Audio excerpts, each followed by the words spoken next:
Welcome back. In this lesson we're going to talk about the Lasso, Quick Selection, and Magic Wand tools.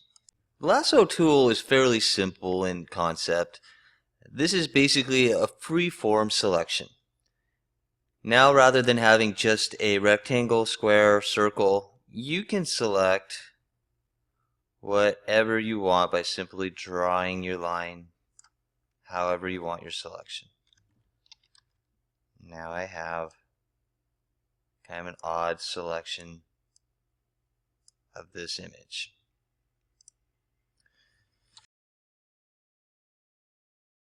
The options available for the Lasso tool are exactly the same ones that we saw before. We have new, add to, subtract, intersect, feather, anti-alias, of course, because now we're dealing with edges that aren't straight, and then refine edge. Inside of the Lasso tool, we have the polygonal lasso tool. This is similar to the lasso tool, except for the polygonal lasso tool makes its selections based on straight lines from point to point. So you will choose points, and from those points you will build your selection. So everywhere I'm clicking here around these books, you can see it's kind of building out a selection of straight lines. Okay, well now that one might not be perfect. You can see the point. So now I've got this selection, I can copy and paste that, and I've got another set of books here. I could have gone in and refined my edge a little more ahead of time so that I had a more precise selection, and these books might look a little more natural. But that's basically what the polygonal lasso tool will do for you. Selection based on straight edges. The next option that we have within the lasso tools is the magnetic lasso tool. This tool uses edge detection to try to match your selection to the edges of the object that you have in your image. So what we'll do is we'll zoom in here so we can see these glasses. And we'll start a selection. And I'll start drawing right here. And you can kind of see how the magnetic lasso tool is placing points around where I'm drawing. It's doing its best guess to figure out the edge. And if you go out too far, it's going to not really know what to pick. But so you basically want to try to stick as close to your object as possible and trace around it. And then you have your selection.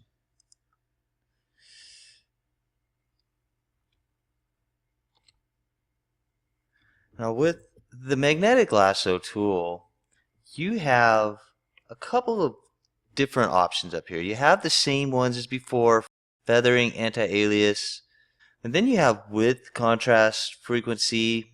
And what these are going to do is the width is going to set how far from the edge you want it to consider for while you're drawing a path. The farther that you set it, the farther it will look around to see where it thinks you're trying to draw.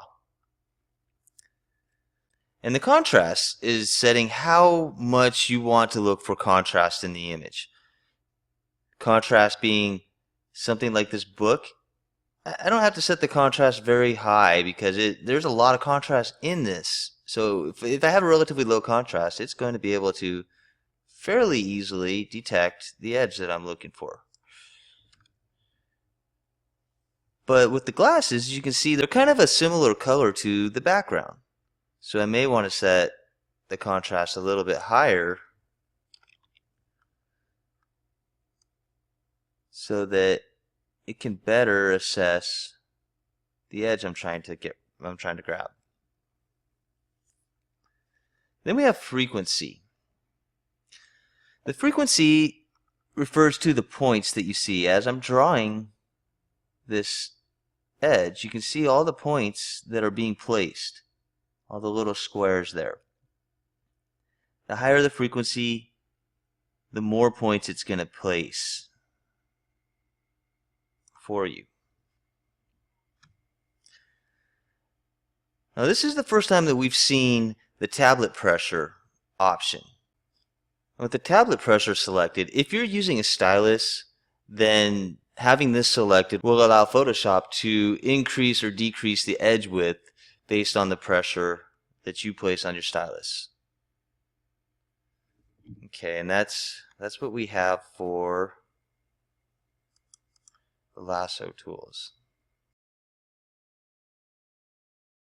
Next we have the Quick Selection tool. The Quick Selection tool lets you paint a selection. And much like the magnetic lasso, it uses edge detection to try to match the selection to the nearest edge of the object that you're selecting. So what we'll do is we'll zoom in here on this napkin, and then we'll basically start painting a selection. And you can see it very quickly was able to just grab the entire napkin. This is one of the most useful, in my mind, one of the most useful selection tools, because it really allows you to just quickly grab irregular objects that you're, or irregular shaped objects that you're trying to select. Now I have a pretty good selection of this napkin, much better than when I selected the books earlier. I can copy and paste those, and voila, I have 2 napkins, or 3.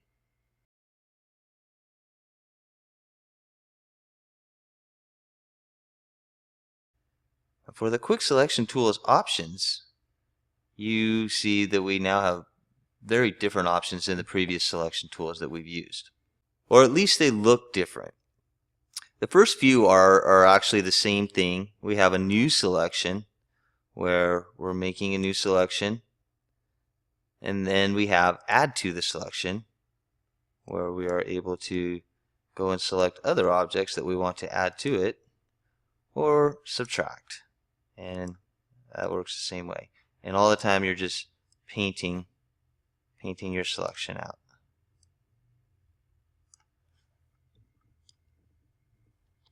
The next option is a little bit different. Because we're using a brush to basically paint our selection, we have a brush picker option. Now we can change the size of our brush, the hardness of the edge, spacing, angle, roundness, and use pen pressure or stylus wheel, however you want, or you can just turn that off. For instance, now we'll change the size. So we've got 30 pixel brush. We'll change the size and come back out and see as we do, it gets bigger. So if I need to paint bigger selections, it gets a little harder to be super accurate on it that way, but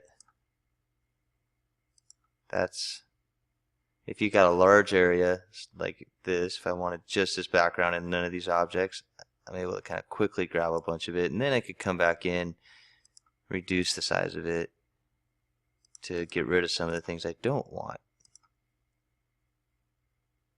Maybe I don't want some of that stuff in there. Okay. So that's where you can control the brush. The hardness will be, if you want a hard edge, or basically kind of feathering it. If you go back down, you'll have a softer edge. Then we have the sample all layers option. What this will do is essentially, if you have multiple layers that you wanted to consider all at once while you're making your selection, it will basically consider all the layers that you have open or visible. Selecting Auto Enhance will allow Photoshop to kind of refine some of your edges without using the manual refining tool. It really kind of allows you to actually just get a better selection in the first place. So you can see after I made a selection, it kind of jumped around the edge a little bit to fill it out better for me.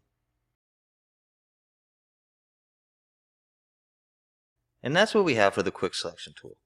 Next we have the Magic Wand tool. The Magic Wand tool is another selection tool that uses contrast detection. Lets you select areas that are the same color, brightness, and you can adjust the tolerance to, and whether or not it will select contiguous areas. So what that means is, rather than painting it on like the Quick Selection tool, you just click on the areas you want to consider. So out here we can click on, over here we'll click on the rag. But as you can see, this doesn't really give you as nice of a selection. It's just looking for contrast. It sees the white and it tries to grab anything that's close in color there. Come in here and you can do the same thing where you add to your selections and just build upon that. One thing I'd like to point out with the add and subtracts, the best way to actually do that with any of the selection tools is to just hold the shift key and you can add. As you can see, once I have my magic wand there, I hold shift, it puts a plus. If I hold alt, it'll actually do a minus and subtract. It's a lot quicker than coming up here and using these. For the options, you have the standard add, subtract, intersection up here. Then we have sample size. And we can start with the point sample, which is usually what you use, and that means wherever you click, it's clicking from that point specifically, that pixel. You can go with a 3x3 average and it'll grab a 3x3 square or 5x5 or however big, and it'll start with that rather than just a single point. The tolerance is probably the most useful part of the magic wand. This is where you essentially tell it the contrast that you want to use. So for instance, with this napkin, where I'm clicking on the white, it's kind of grabbing everything that's touching it that's the same type of white. Or if I click on the plate, it's the same thing. If I turn the tolerance down, we'll go down to 10, and we'll click on the plate. You can see now it's grabbing a lot less white. It's looking for the colors that are more closely matching the specific point that I clicked on. And so you can kind of play around with that and figure out what tolerance gets you the best starting point and then build onto your selection from there.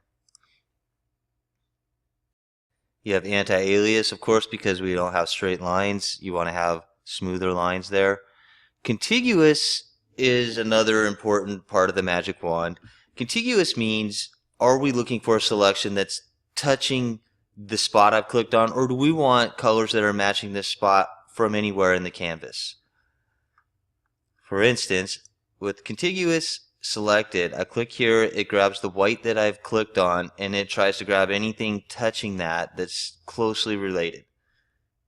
If I uncheck contiguous, it will look for that white color anywhere in the entire image. Or over here, the red, grab all the reds that are similar to that red.